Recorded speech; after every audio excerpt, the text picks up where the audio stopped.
Port Jeff Pulse, episode 15. 15? 15 weeks we've been doing this. Wow. Retiring soon, my girl. Retiring soon. It feels like yesterday. It does. It went fast. It went great. Now we have waters that are chillingly freezing. Yes. And, it'll be iced over. Yep. Very soon in the harbor, or at least parts of it. Look, all the boats are gone. Yeah. Makes me sad. I know. We got one great boat in back of us. I know. So happy Thanksgiving Eve. That's what this is. A day and a night that's usually notorious for going out and partying. Yep. Which we did all our lives. And I just realized that's over for me. Not the partying part, but I'm a big part of making sure that everything's ready tomorrow. Yes. So you have a house I'll let my full kids tomorrow. do that. I'll you let have my a kids house do full it. tomorrow. Yeah, I have a house full. My mom is up from Sarasota. Hello, Mom. She's in the audience. Say hello, guys. Hi, Mom. And guess what? We have, your guest is important when he goes by one name. There's only a few. You'll mention maybe some males to me, but Cher, Madonna. Yep. Most recently, Adele. Yep. We have Cruz in the house. Yep. Cruz, right? That's right. Yep. Give me a male that went by one name. Prince. Yep. Hello. Prince, Purple. Hello. Purple. I know. Welcome, Cruz, to the show. A Port Jeff resident, right? Yep. Fantastic. Awesome. So good to see you. And we made it a reality. I mentioned this. Come on, man. We want to talk to Port Jeff, creative people, Port Jeff business people. I think you're a little of both. Plus, a musician. You got a lot to offer society, man. Thank you so much for coming on. Well, thanks for having me. So, tell me about this outfit first, because you look fantastic. My mother's already in love with you, so you're going to have to deal with that later. No, Prince was a very big influence on you. Yeah. I'm looking. This is actually an early Christmas present. It is? Yeah. It's beautiful. Fantastic. I get Christmas presents like 40 days before Christmas. Okay. Yeah, always. I like that. Yeah. But if you look really close, I know it's hard to see, but there's actually paisley. There's paisley in it. I see that. Yeah. It's really cool. Yeah, got it last night. Ooh, excited. See, it's the little things. Yeah. Right? Really look great. Really look great. How long have you been living in Port Jeff? And what do you love about it? I've been in Port Jeff probably 16, 17 years. It's a long time. A long time. Longer than you. Yes. No. About the same. Yeah, kind of. I started in Harbor Heights Apartments when I first moved here. Okay. Yeah. I don't even think they call them that anymore. No. Right. Where is that? I don't even know. Top of the hill. Right. Oh, Right at the top of the hill. Interesting. Okay. Yeah. And I bought a house here a few years later. And I love it down here. Absolutely. Mostly in the winter. Right. Less people. Right. You got the place all You to can yourself. enjoy it. Right. Right. Do you notice the residents don't come down here in the summertime? No. No, you're right, because it's just so crowded. Right. Busy. You want the place to yourself. Yeah. Where do you frequent here? Tell us about your secret hideaways. Tell us where you get a good beer here. Open up to us. Come on, that's all right. All those places are gone. Darren's. Billie's just coming back, though. Billie's just coming back. We heard that firsthand from our friend Joey Z the other night. It's coming back in some way, shape, or form. The original owner is what we're hearing, right? So Darren's, you're right, is gone. Yeah. I like Port Jazz, the Arden. I like it now. Yep. I go there sometimes. Say Cheese. I'm sorry? Have you been to Say Cheese? No. You'll love that. Oh, you know what I really like? The fish, the new place. Oh, Crazy Fish? Crazy Fish. Crazy Fish Bar and Grill. Crazy Fish. Yep. Oh, yeah. The food, rocking been and there. rolling. Yeah, it's good there. And the owner's really cool. And there's a new restaurant opening this weekend called Ocean's 88. Yep. Okay. Yes. So we'll check that out, too. Ocean's 88. Yep. So you're an Opening on artistic Sunday. guy. I know that. I see you out with our good friend, mutual friend, Paul Mahos of New Life Crisis. You've jumped up on stage and wowed the crowd. I was up the other night actually playing, if you remember, but the guitar was acting up, and Paul's got that crazy guitar that does what it wants. Yeah, that's true. But you're doing the Bowie stuff, and you do a lot of great stuff with him. Do you consider yourself a musician, an artist, a sculptor? Everything, right? Just an artist. If you think a musician's an artist, a sculptor's an artist, A lot of times we kind of joke, I'm, the artist or the artist guy. I was big in the motorcycle community for a while, and everyone just called me, it's the artist guy, or the artist.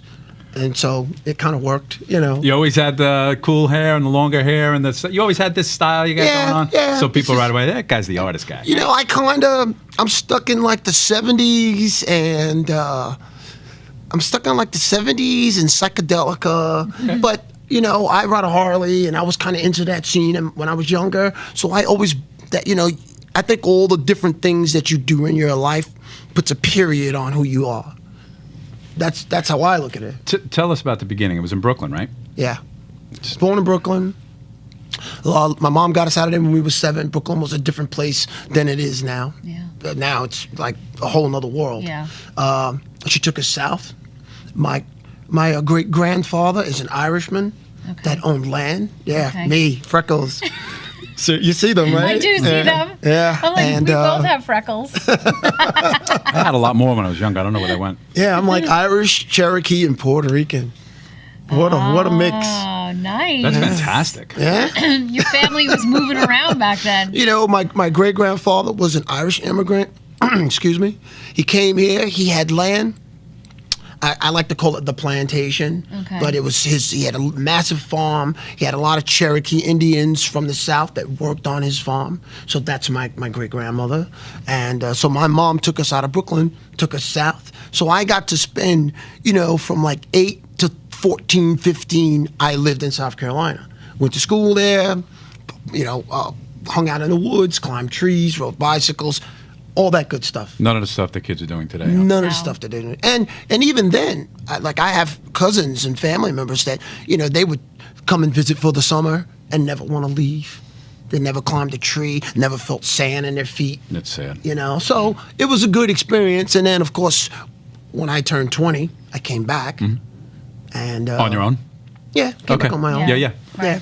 So back to Brooklyn or right to Long Island? I actually went to Manhattan. I was into the clubs. I was bouncer, the scrap bar. Remember scrap bar? Yeah. 116 McDougal, Bleecker and West Very End. cool. You got a nice, rich background. Yeah. That's and fantastic. I was one of the original bouncers at Webster Hall. Know it well. Oh, wow. Yeah. I was a biker. I rode I the spent Harley, all that a stuff. few nights at Webster Hall. Yeah. So in between 20 and 25, give me an idea who the bands were that were big at that time. Are we talking about Soundgarden? Which bands? What period are we talking Stone about? Temple Pilots was big. You think Nirvana, Kurt Cobain had just died. Yeah. Okay. He died like a year right in that year. Let's see, it said STP, Soundgarden. Who's those guys? That little girl in the bee costume. Blind Melon. Oh, yeah. They were coming up at the time. Yep. The grunge scene was really happening right about that time. Jane's Addiction? Jane's Yeah. Addiction. Big. Yeah. Yep. Yeah, but I was always Guns N' Roses. I was Metallica. So you ready for this? 87, Guns N' Roses at Rose Ballroom. Is that what it was called? Right? You went? The ballroom? I Yeah, I think, was there. yeah. I'm actually in the video. Oh, really? Thank God, not one of the guys that was being thrown into it. But I'm looking up from the balcony. See that? Yeah. See why we do this show here? Yeah. Here in the Brookhaven room. I with had it Dan every Fitz. day. Sorry. All right, look at this background. Yeah. One beep means what? Is that a beep or a horn? It's supposed to be It's a 3, horn. and then they're leaving. Okay, well, they're going to leave soon, so we'll see that. It's Yeah. really cool. That's like the 10-minute warning or something. Yeah, isn't I it? think so. Yeah. Something like that. Yeah. One Yeah. sound. Get up on the boat and we're leaving. What was the first thing you did artistically, and what age were you? You got to go way back. Yeah, this is what we do here, man. Way back. All right, I'll give you like a breakdown. When I was a kid, I had a single mom. I had a brother and a sister. They were older. And I would take, let's say, when she bought garbage bags, she used to come with the little wire ties. So I would take the wire ties and make things. Airplanes, guns, action figures, I remember my friend got a G.I. Joe, and it was like, with the Kung Fu grip, had all the stuff. I was so jealous as a kid. Right. But we couldn't afford it at the time. So I took a whole roll of aluminum foil, and I cut up a green shirt or whatever it was, and my grandmother taught me how to sew. That's awesome. And so what I actually did was I made my own G.I. Joe out of aluminum foil, muscles, hands, everything, all the guns, and then I made the outfit, and I stitched everything together. I used black electrical tape to make his boots and his gun belts, and that. And yours was better than his Oh would God, ever yes. be. Oh yes. Oh, that's Even awesome. used thread for hair. If you look at some of my sculptures, you'll see copper Yeah. wire. Right. But as a kid, when I was a kid, I would take thread, roll it around my fingers, put it in the head, and then form the head, and then cut the Cut it loop, to bring make it the down, hair. and then trim it to shape it, Excellent. whatever, and then put a little school glue on it, and that'll make it stay. Very cool. Right. This is 10 years old, maybe? Way less. 8, less, 7. 6, 5. Wow. Did you think this is a form of therapy for you at the time? It's just what I did. Yeah. It was fun. I Right. was creative. Yeah, but it was automatic. Right. I played by myself a lot, having an older brother, older sister, and if I wasn't on my great grandfather's farm, or even if I was, I was kind of the only kid that age, so I did spend a lot of time alone and being creative. I got the chance to be creative. Necessity of You know? invention, they say. Isn't that fantastic? I know. Now, today, I always say this. You got the iPhones. The kids don't allow themselves the time you had. At that point, you didn't have any electronics. Am I correct? That's right. So, No. so you. Because 8-track player, Yeah. listening to Sam Cooke loop over and over and There you over go. again. Wow, That was wow, it. Wonderful. So you were creative with your hands. You kept that going. So now, today, do you professionally do that? You're creative. I still do. I did it full time for about 4 years. Tough, right? It's a tough business. Yep. It was doing really well. Then the economy crashed. Yeah. I was going to say the economy took a shit, but I don't know if I can say You can that. say you that. can. This is internet can't radio. say- You can say the economy took a shit. Yep. And the money started. The phone calls got less. Yes. The art shows started dying down. And so I'm a welder by trade, Okay. which is kind of cool for me because I never really thought. There was a time in my life. I'd say from 18 when you discover girls and fast cars and bars. So who's got time to be creative? Right. And I lived my life. So I became a welder out of school, certified. I built submarines for the government. Wow, it's And fantastic. I have top secret clearance. Did you? To Probably build a still submarine. today? I had to. Yeah, yeah. Yeah. Yeah. I worked on the first Seawolf submarine. Fantastic. Yeah. Trump could use you. Yeah, Today. probably. Yeah, right. But anyways, He's hiring, is all I'm saying. that's yeah, he definitely is. So then That's awesome. I So those skills that get incorporated into what you eventually do with metal, right? well, that's where I was going. Yeah. So as a welder, you learn to fabricate with steel and all the different tools of the trade. I never really thought about it as an art form at the time. It was a way to make a living. It was a way to make a living. It was a job. Right. Which I enjoyed it. Right. And welders got paid really well, especially in South Carolina in the late 80s. Comparatively, yeah. In the late 80s. Welding in itself is an art and a trade because it's It because, used to be. I mean, used to be. you It need used to to know be. what you're doing. Because Because it's when- robots now, isn't it? Right. When I got, know. well, not even that. The people are robots. When I got into welding, one of my mom's friends, Victor French, he was a welder, and he used to say, welders make good money, and it's an art form, and not a lot of people can do it, and you get respected for it. So you come out of welding school making $23, $25 an hour. I'm talking 1989, 1990. That's a lot of so money. that's not bad. Yeah, Right. people are making $350. Right. Right. Now you fast forward 20, 25 years, and welders are coming out of welding school and they're offering them $12 an hour. Same or less. I was going to say less. Wow. Less Wow. even. That's sad. Wow. It's sad. So I gave it up. And that's true of a lot of trades, by the way. Yeah. But that's especially sad. So you didn't give it up. You transformed yourself into even more creative aspect of welding, right? Well, yeah, I still weld I weld my own exhaust. I fix things for my friends. Yeah. I'll cruise my bumper fell off my truck. Can you fix it? Yeah, I still do all that. Because you can do it. My dad's friend was a paint and body guy. My dad was an auto mechanic. So I also worked on cars and things. So I was always, I built my own 18 van. I had Jeeps and hot rods. And Right. I have a 73 shovel head that I love that I did. I pretty much built all of that. And so where I don't know, we kind of got off track, but my wife went to Pier 1 Imports and bought a rooster. Metal rooster, simple, 100 of them on the shelf. She brings it home, she shows it to me, and she tells me what she pays for it. And I'm like, you did what? I was shocked by the price. And I was like, I could have made that.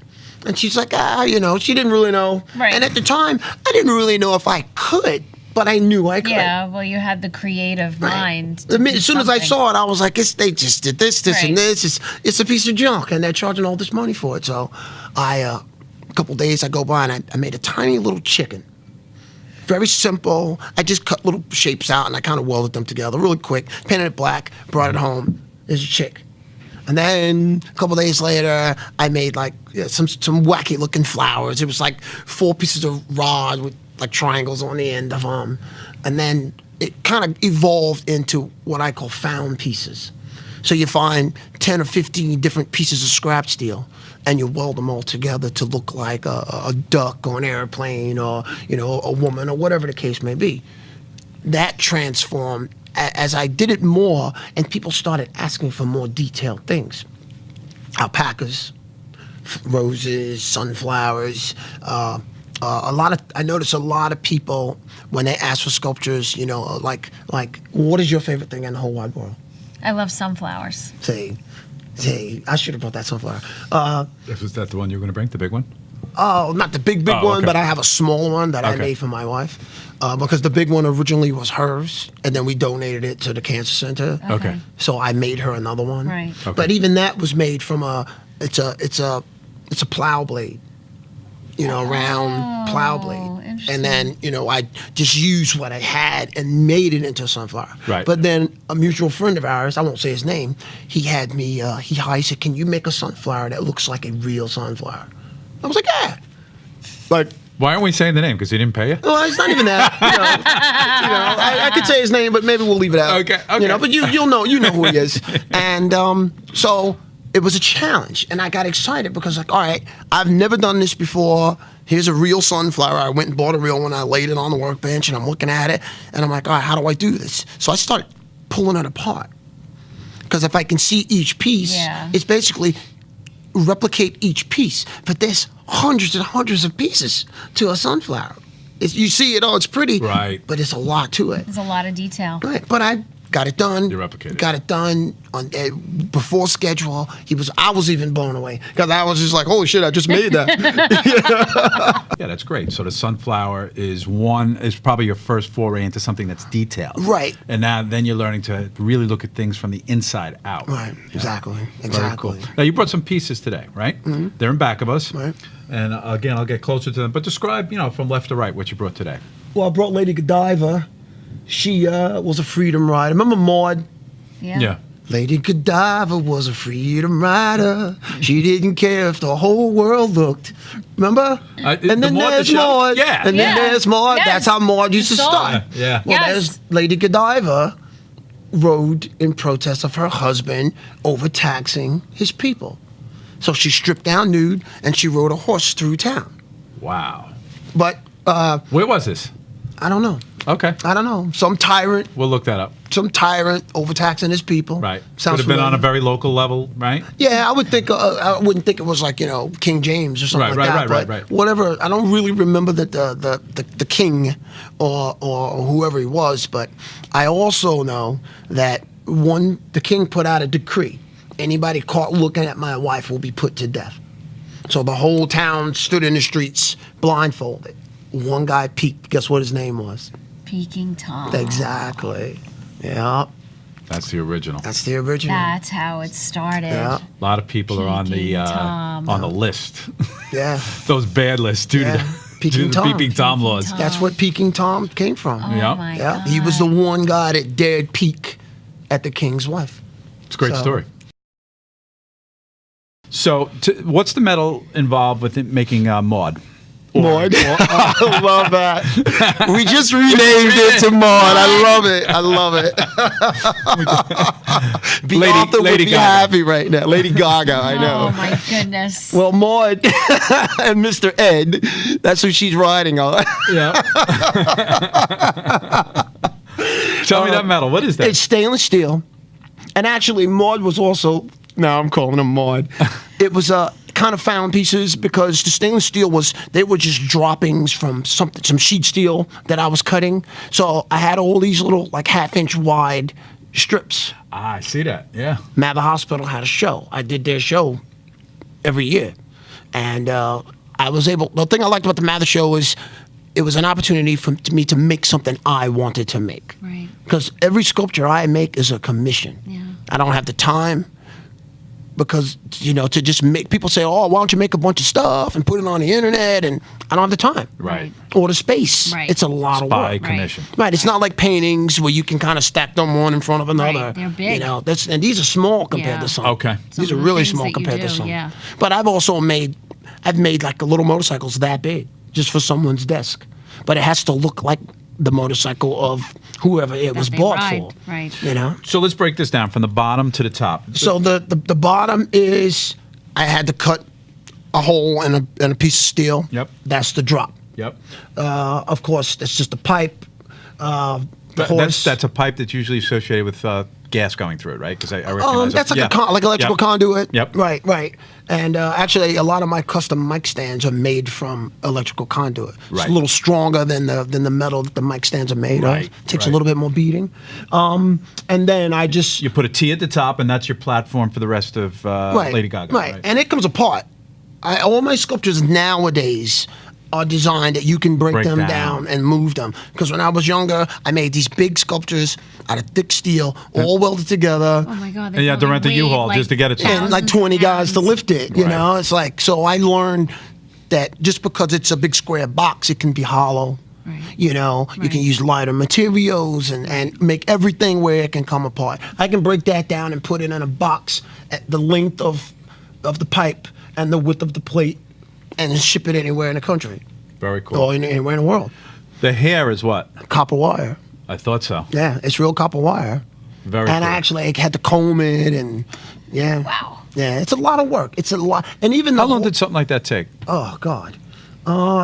And do you go crazy and just keep doing it, or do you do it when you have time? I'm obsessed. That's what I thought. Okay. Once I start, Yeah. I can't stop. So how long did that take? Much, How many man hours do you have into that? You know, I would say 60, 80 hours.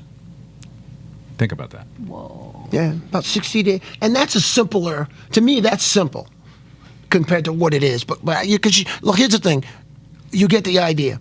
How am I going to make this? So you're in the studio. I put my music on. I get in my vibe going, and I have a lot of stuff laying around. Sometimes I have to go buy things. Right. There used to be a Sears by my house that stayed open till 9 o'clock, and it had the gadget wall, little screws and doodads, and I had this thing every night.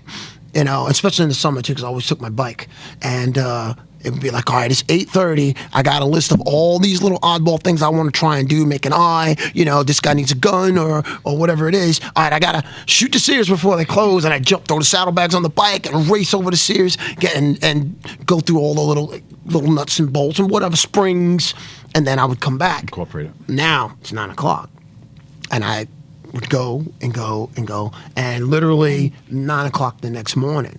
And All night. sometimes Patty would come out and be like, "You need to sleep." Yeah. And it's like, I can't stop right now. Right. I'm on the jazz. Yeah. That's where Paul and I get that from. I'm on the jazz. I can't stop right now. Because it's two things here. Well, you're in the flow and you're in the zone of what you're creating. And I want to see it.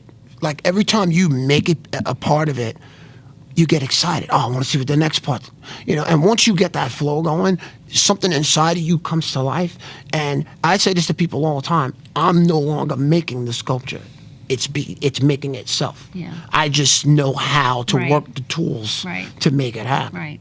And it's like I wouldn't say an out of body experience, but that's the best way to describe it. Well, when you see a guitarist like Stevie Ray Vaughan, many times people have said it's coming through him. Right. You know that. Jimi Hendrix. Jimi Hendrix. Another one of my favorites. Yeah, absolutely. Yeah. Absolutely. Right. Yeah. Right. Let's go to the second one, which is a what? It's a bull whip. It's a whip. It's a whip that you would use to whip a bull. Exactly. Okay. Or a person if you felt like it. If you could, yeah. If you could. Now, it's got something that reminds me of Steven Tyler, Aerosmith, you know that, It's just a feather boa to Yeah. give it some color. to give it some flavor. That's all it really is. Okay. It's You gotta be know, purple. The boa, yeah, got some purple in there. But the boa was added later because it's such a really cool sculpture. There's a lot. If you really get a close look at it, Yeah, we'll get right up in there. I took metal wire. Oh, it's like a rod, but I don't know really what you would call it. But I had to replicate leather, you know, because a bullwhip is made of leather strips. Right. Yeah. So I recreated that with metal rod, so to speak. What about the bottom box? Oh, I use the green people would be happy that I use cigar boxes. I see that. All my bases are cigar boxes on the small stuff. Yep. And then there's sandbags inside of them to keep them heavy. Yep. Beautiful. The handcuffs and the little lock, you know, it's all just. And even the chain, believe it or not, you ever seen that the lights that hang from the Yeah. ceiling? That's all Yeah. just leftover chain from Yeah. something. Yep. Some of your pieces have gone to some people that are significant, right? I think you did a mic stand for Alice Cooper. Alice Cooper. Tell me about that. How was that commissioned, or is that something? We have a mutual friend. You said, "Let me get this into their hands." We kind of it's 3 phases. There's a mutual friend that knows Alice Cooper and Tommy. Tommy's from Port Jeff. Right. Tommy Henriksen. Right. Yep. Well, that was the link. That was the link. Yep. And so the friend commissioned me to make the mic stand for Alice Cooper, and Tommy, being as cool as he was, had us come up, and we got to spend the day in Foxwoods with them, and go backstage and see how the inner workings of the show is, and meet everybody in the band and stuff. I'm not a starstruck type of person. No. I like to believe that I am the star. I knew you were going to say that. Exactly. I was waiting for them to be like, "Oh my God, Cruz is here." I'm sure they did internally, but they couldn't show that at the show. It's like, who the hell is this guy? So that mic stand is, is it curly? I mean, we'll show it in the background. His mic stand is he's into boa constrictors and pythons. Yep. So it's basically I made a mic stand out of like I said, the electrical conduit. I used I wish I had it to show you. It had like the tripods, but the flat ones. So it had tripod feet that I took from a real mic stand. I used the electrical conduit because Alice Cooper's tall, and I had to find out how tall is he, right, and make it that tall. Yeah, for his height. Right. Terry Hansen. Yeah. I did one. Terry. Yep, Terry for Ragdoll. Yeah, he's all playing his Saturday, mic stands 89 North. Custom made exactly for him. Okay. And so with the Alice Cooper thing, I got as much information. My wife, my beautiful Patty, downloaded all these pictures of him with different snakes and different outfits and things like that. So then I had to create a boa constrictor. I had it spiraling around the microphone stand. Cool. And then where the mic itself goes, his head is right there. Oh. And he has a top hat, and he has the eye makeup like Alice Cooper. And that's on the mic stand. It's on the mic stand. Sick. But you can also That's sick. unscrew it, take the snake off the mic stand, take the feet off the mic stand. But even with the feet, you have the 3 legs that kick out. Alice Cooper's into spiders. So what I did was I created these panels that fit. So when you got the Y shape, so there's a panel that fits. That's a spider web. Right. And when you put the 3 pieces together, it creates this kind of funky shaped spider web that covers the bottom of it.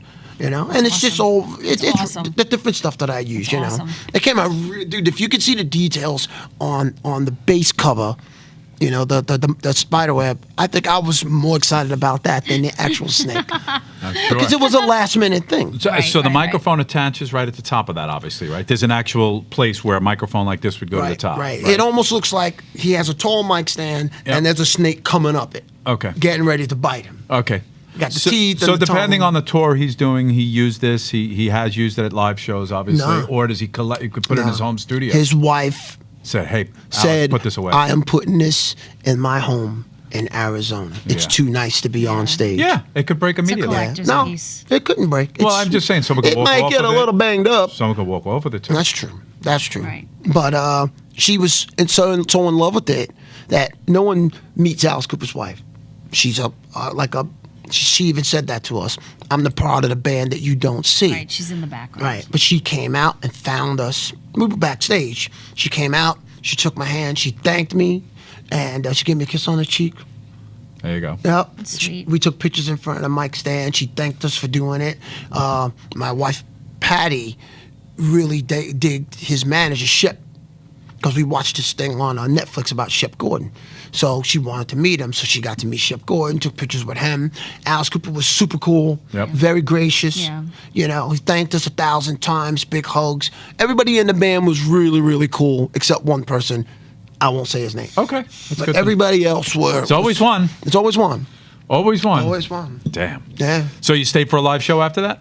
We stayed for the Few first 3 songs? songs. Okay. And we had to catch the last ferry. Yeah. Exactly. Yeah. It was in Connecticut. Yeah. Right. But we were there all day. All day. Good. Yeah. Good story. Excellent. Now, locally, we have a rock star friend who, come on, he is really the Long Island man. Yeah. Newsday says so. I was there when they voted him most famous in Long Island, so to speak, in the Newsday article, Paul Mahos of New Life Crisis. Yeah. And he constantly plays with your mic stand, live with your mic stand, correct? That's right. He loves it. Tell me about the story of making that. What did he want in it, and what did you see for him in that? Well, Paul had a vision of, he wanted a mic stand that his guitar wouldn't hit. That's how it all really started. So it probably went in. That's why it's curved. It's curved away from him. That's what really started it. Yeah. Because he wanted to be able to get close and dance around and not have his he guitar. does move, yeah. He And moves. not have the straight mic stand. Right. That makes all the sense So in the world. that's, How the hell did Elvis do it? it's He didn't. He didn't. He hit it a lot. Yeah. And Jimi Hendrix would go, Yeah. if he needed to. So I get it. All right. So it's really started. Paul's mic stand started as a thing of function more than style. And then once we said, all right, you know what, it's got to been like this, and we had some ideas, and we came up with he always had these balls on his microphone stand, his old mic stand. Mm-hmm. So I had these big steel balls, big ones. Okay.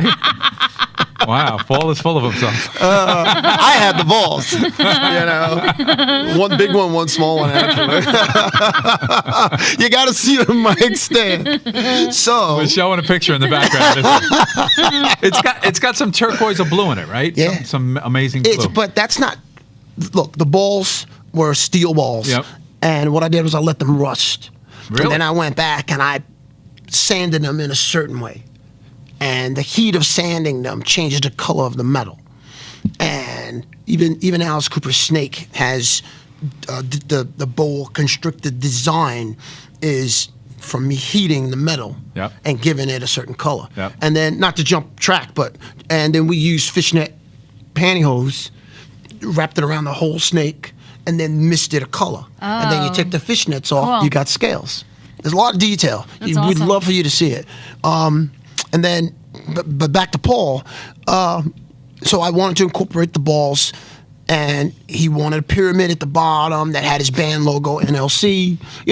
When he wants something, he wants something. I know that about Paul. I love it. Biggest challenge. That's the Greek side of Paul. Yeah. I know. The biggest challenge is making stuff for him, but it's also the most exciting. Yeah. Right. Because you're going And to the get a product, challenge. the end of the product is so fulfilling.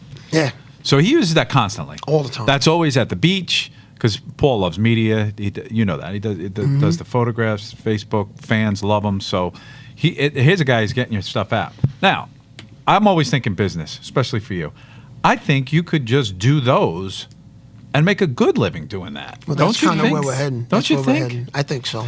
Build a brand, maybe have a Guitar Center take on your product, right? The Guitar Center is I know that's a big corporation, but they have a section that's dedicated to vintage Les Pauls, and it's worth a thought because distribution's everything. Right. Well, Paul and I kind of threw that around a little. My only thing with that is they already sell these mic stands that it's just a regular mic stand with the shape stuck to it, whether it's a Maltese cross or skull's face, et cetera, and then mass produced and everybody's got them. Whereas my stuff is custom, one at a time. Right. Can you imagine me making 1,000 Paul Mahos mic stands and getting them out there? Well, this is the decision you got to make.